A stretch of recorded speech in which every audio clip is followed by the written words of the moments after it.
भाई बहना राम राम भाई बहना और मधु आपने भी राम राम कार्यक्रम में आपको स्वागत। राम राम आनंद भाई और सुनबाड़ा सगला किस्सा भाई बहना ने भी मारू नेह भर्यो राम राम। मधु नेह भर्यो राम राम तो भाई बहना तक पहुंच गयो है, लेकिन और कहीं पहुंचा रहे हो आज?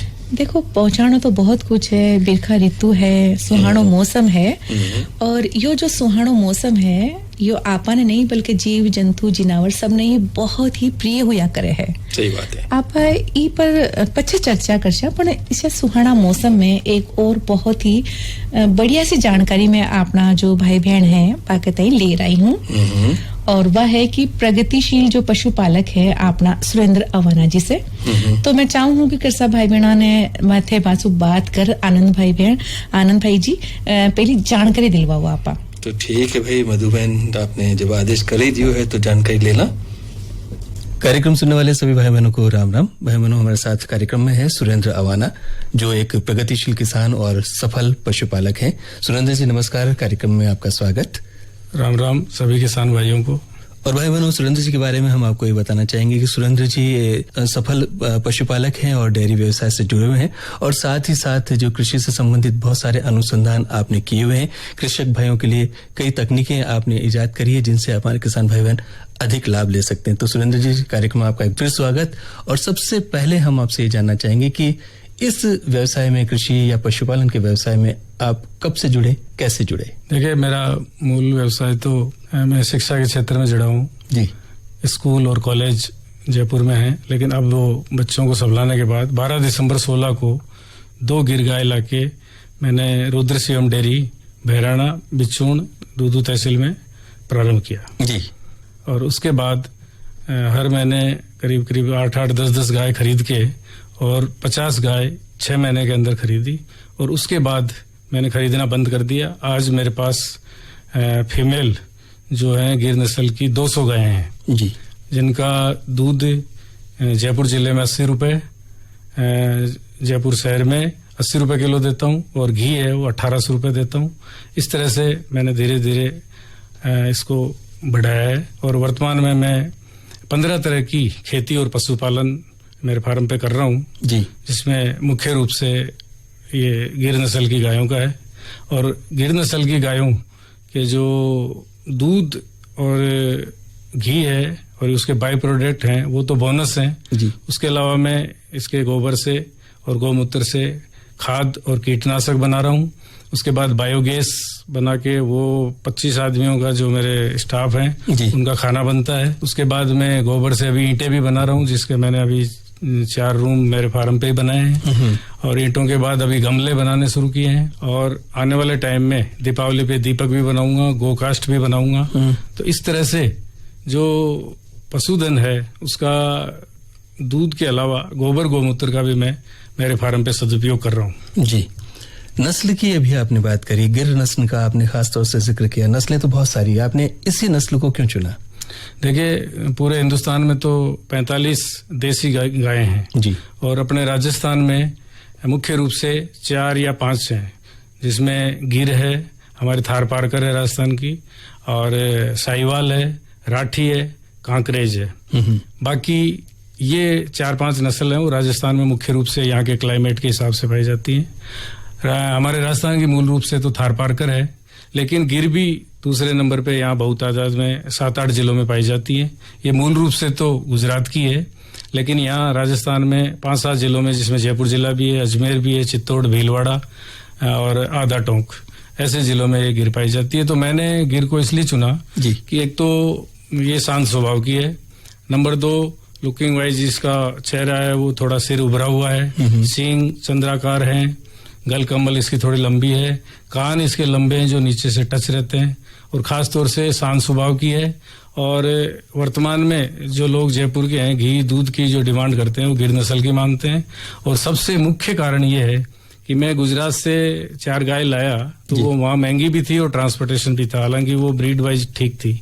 उसके बाद हमारे यहाँ दूदू और किशनगढ़ के तहसील के किसानों से ही मैंने पूरी 50 गाय यहाँ से खरीदी है और इसलिए मैंने गिर गाय को चुना। गिर गाय की खूबसूरती की आपने बात करी, कद काठी की बात आपने करी, उसके स्वभाव की आपने बात करी, लेकिन यदि उत्पादन की हम बात करना चाहें तो उत्पादन में क्या परिणाम इसके रहते हैं दूसरी नस्ल की गायों की तुलना में? देखिए ये जो 4-5 ब्रीड राजस्थान की बताई मैंने, इन सब का करीब करीब मिलता जुलता ही है।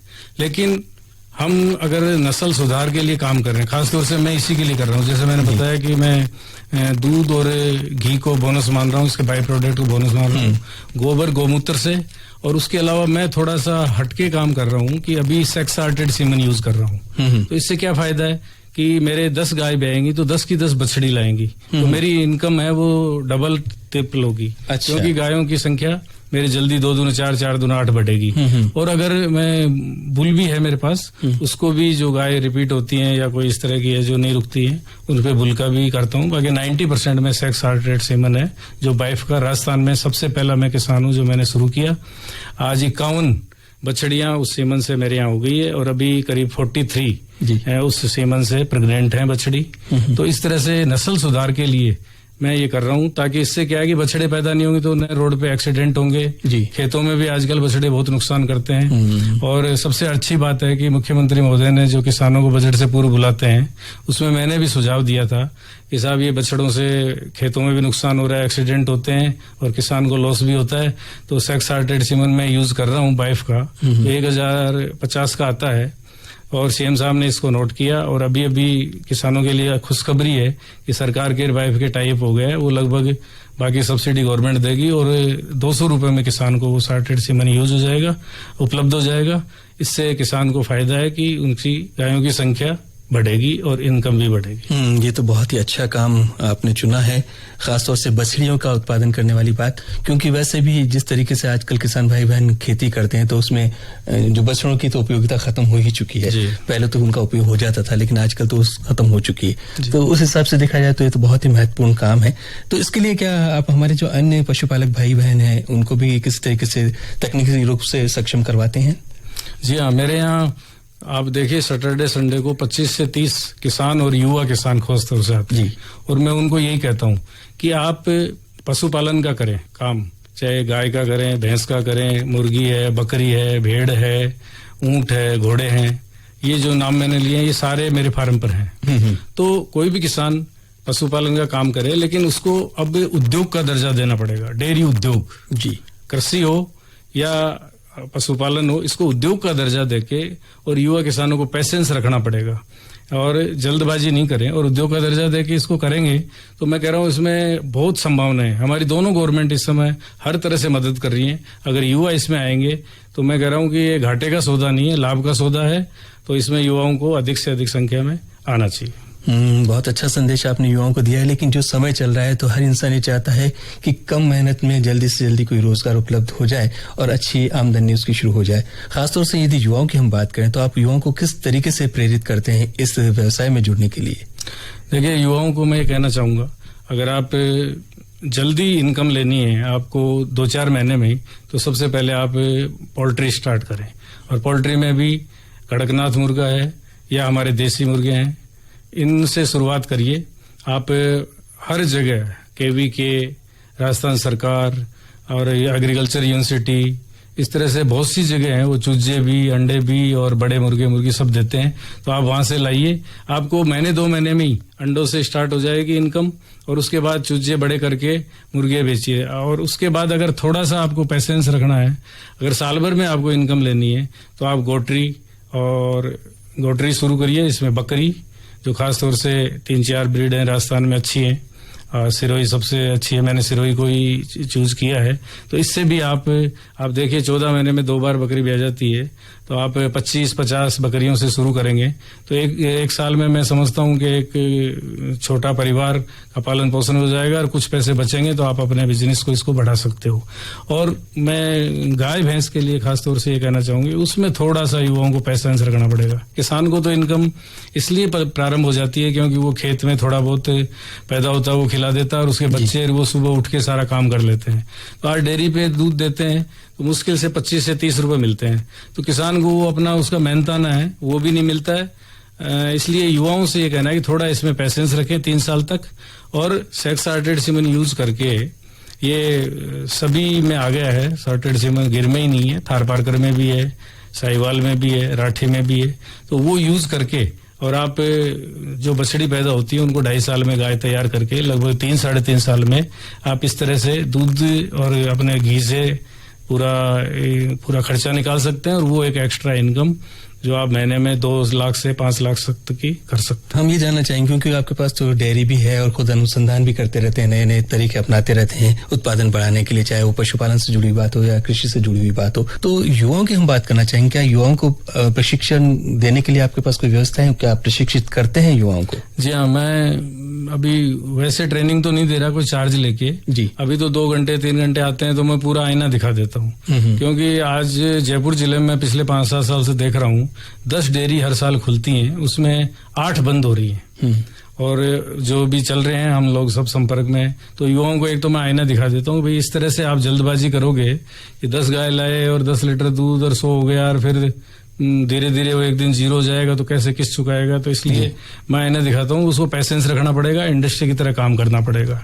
और एक जैसे मेरे पास जयपुर में 300 फैमिली फार्मर हैं, मैं उनको दूध, सब्जी और दूध के बाई प्रोडक्ट, यहाँ तक कि आप ताजुब करोगे कि मैं दातून तक उनको मेरे फार्म से दे रहा हूँ। तो इस तरह से आप लोगों के फैमिली फार्मर बनिए, ईमानदारी से काम करिए, तो आपको डेफिनेट अच्छी इनकम भी होगी और मैं कह रहा हूँ सम्मान भी मिलेगा। अभी कोरोना काल में आप देख रहे हो कि लोग नकली मसाले, नकली दूध, दही, छाछ, घी और अन्य केमिकल वाली सब्जी, अनाज है, फसलें हैं, इन सब से लोग डरे हुए हैं। तो एक किसान अगर ईमानदारी से छोटे रूप से काम करके और इस तरह के सारे काम करता है तो मैं समझता हूँ कि जयपुर में मार्केट की कोई कमी नहीं है। लोग बाग अब तैयार हैं, युवाओं को इसमें आगे से आगे बढ़ना चाहिए, कोई घाटे का सौदा नहीं है, बस थोड़ा सा पेशेंस रखे, उद्योग का दर्जा देके इसको करना होगा। पेशेंस की भी आपने बात करी और आपने साथ ही उदाहरण भी दिया कि यदि 10 नई डेयरी शुरू होती है तो 10 में से 8 बंद हो जाती है। ऐसे में समस्या खड़ी हो जाती है युवाओं के सामने। तो जानना चाहेंगे कि जो नए पशुपालक भाई हैं, जो पशुपालन से जुड़ना चाहते हैं, डेयरी व्यवसाय से जुड़ना चाहते हैं, तो उनके साथ क्या क्या समस्याएं आ सकती है, कैसे उनको जूझना हो सकता है इन चीजों से? ये बहुत अच्छा क्वेश्चन किया। अगर कोई युवा या कोई पुराने जो किसान है वो अगर नए डेयरी या पशुपालन का काम करना चाहते, पशुपालन में चाहे गाय हो, भैंस हो, भेड़ हो, बकरी हो, मुर्गी हो, मछली हो, बतख हो, ये जो साहब मैं काम कर रहा हूँ, इसमें कोई सा भी काम आप प्रारंभ करें, 3 चैलेंज आएंगे आपके सामने। नंबर 1 आएगा कि एनिमल परचेज करना, चाहे कोई सा भी आप शुरू कर रहे हो वो अच्छी नस्ल के कहाँ से हम खरीदें जी। और नंबर 2 आएगा उनका रख रखाव, मैनेजमेंट, ये सबसे इम्पोर्टेंट है। आपने अच्छे एनिमल खरीद लिए किसी की मदद से, लेकिन उनका मैनेजमेंट अच्छा नहीं है, उनका अच्छा हरा चारा नहीं है, उनका अच्छा बांट नहीं है, उनका मेडिसिन का अच्छा नहीं है, सूखा चारा नहीं है, रख रखाव नहीं है, उनका जो बाड़ा और रहने की जगह है वो अच्छी नहीं है, ये सब मैनेजमेंट अच्छे नहीं करेगा तो वो असफल हो जाएगा। और नंबर 3 ये है कि आप अच्छे से अच्छा पशुधन रखोगे और हाइजीनिक और ऑर्गेनिक चीजें पैदा करोगे, लेकिन वो अगर आप सही आपको मार्केट नहीं मिलेगा, उसकी कीमत नहीं मिलेगी, तो आपका ये भी नुकसान है। इसलिए ये तीनों चीजों का खासतौर से युवा ध्यान रखें। तो इन तीनों के अंदर अगर आप सफल होंगे तो आपका कृषि और पशुपालन दोनों सफल होंगे। आपने बताया कि यदि कोई नए व्यवसाय से जुड़ना चाहते हैं, नए किसान भाई बहन या पशुपालक जुड़ना चाहते हैं इस व्यवसाय, तो समस्याएं बहुत सारी उनके सामने, खासतौर से पशुओं के चयन की हम बात करें, बाड़े की बात करें, साफ सफाई की बात करें, चारे की बात करें, और ये सारी चीजें वो हैं जिनके लिए जुड़ा हुआ है धन। तो यदि कोई इस व्यवसाय में जुड़ना चाहे तो क्या उनको किसी प्रकार से राज्य सरकार की तरफ से या आप जैसे जो कोई बड़े डेयरी वाले व्यवसायी हैं उनकी तरफ से किसी प्रकार का कोई योगदान मिल सकता है? जी हाँ, ये अच्छा क्वेश्चन किया आपने कि इसमें राजस्थान सरकार की कामधेनु योजना है जी, उसमें भी वो 30 गायों के लिए 11 लाख रुपए अनुदान देती है और बाकी 30 लाख के करीब वो लोन है। तो इस योजना के अंदर भी आप अप्लाई कर सकते हैं, हर साल राजस्थान सरकार दे रही है। एक नाबार्ड की योजना है जिसके अंदर गाय और उनके टीन सेट, बीएमसी वगैरह और सारा करके आप 1 करोड़ तक लोन ले सकते हो, और उसके अंदर 25% नाबार्ड या भारत सरकार की तरफ से सब्सिडी है। तो ये 2 योजनाएं तो राजस्थान सरकार, भारत सरकार की हैं।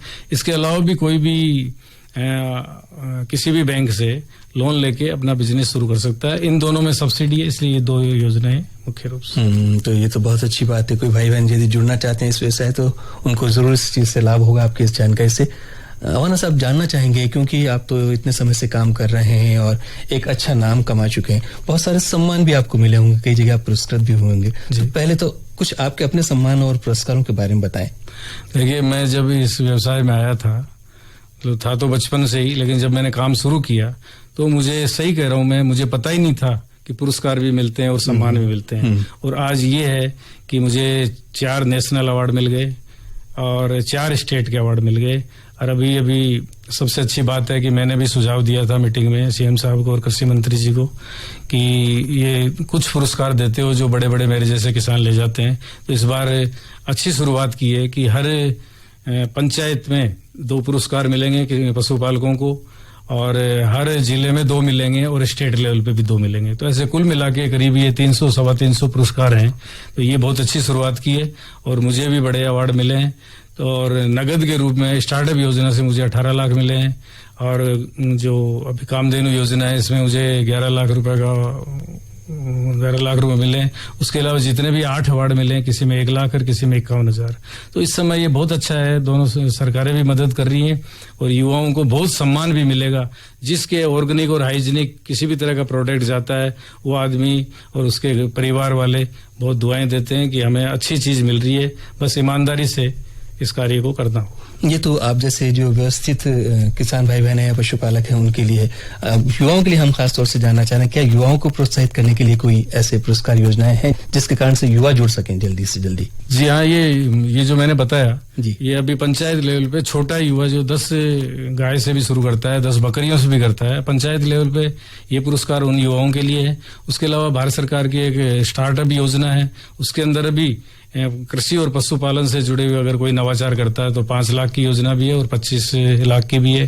तो इस तरह से इन योजनाओं में नवाचार करके भी जुड़ सकता है और ये अच्छा इस समय प्रॉपर टाइम है कि युवा इसमें आए, कोई घाटे का सौदा नहीं है और सरकारें भी मदद कर रही है।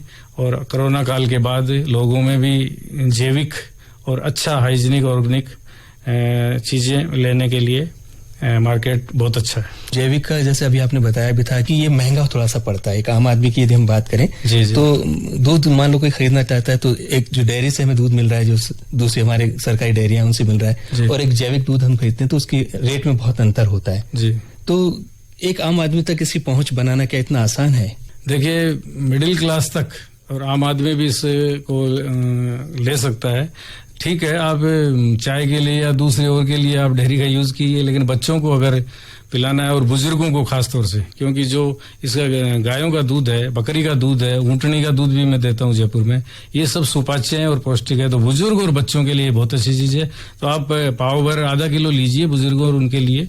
तो मैं समझता हूँ कि कोई ज्यादा नहीं है, सब अफोर्ड कर सकते हैं।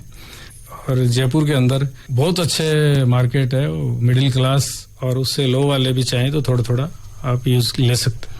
प्राय ऐसा होता है कि कोई भी डेयरी व्यवसाय से जुड़ता है तो ज्यादा से दूध, घी, मक्खन, छाछ, इनका दही का उपयोग करता है। आप बहुत सारे उत्पाद बनाते हैं आपके पशुपालन व्यवसाय से जी। तो आपने बताया कि आप ईंटें भी बनाते हैं, आप गमले भी बनाते हैं, आप खाद भी बनाते हैं और अब आने वाले समय में आप दीपक भी बनाना चाह रहे हैं जी। तो कैसे बनाते हैं? थोड़ा सा जानकारी दें हमारे किसान भाई बहनों को ताकि वो प्रोत्साहित हों इस व्यवसाय से जुड़ने के लिए। ये देखिए, बहुत आसान है ये सारी चीजें जो आप मैंने बताई है। बस थोड़ा सा कहीं न कहीं कोई ट्रेनिंग की जरूरत नहीं है। 2 घंटे अगर कोई किसान मेरे फार्म पे आता है या कोई और जो दूसरा जिसको नॉलेज है वो बता दो। सिंपल सा ईंट बनाने का सांचा है और पशुओं के अपशिष्ट, गाय, भैंस, भेड़, बकरी, मुर्गी आदि की अपशिष्ट हैं, इनसे और कुछ मिनरल, जिप्सम वगैरह मिला के खाद बना सकता है। बायोगैस भी बहुत ईजी है कि 50-1 हजार का बनता है, उसमें सब्सिडी भी मिलती है। तो अपने पूरे किसान और घर के लिए बायोगैस भी पैदा हो सकती है। और ये छोटे छोटे लकड़ी बनाने के हैं, गमले बनाने के हैं, ये सांचे हैं।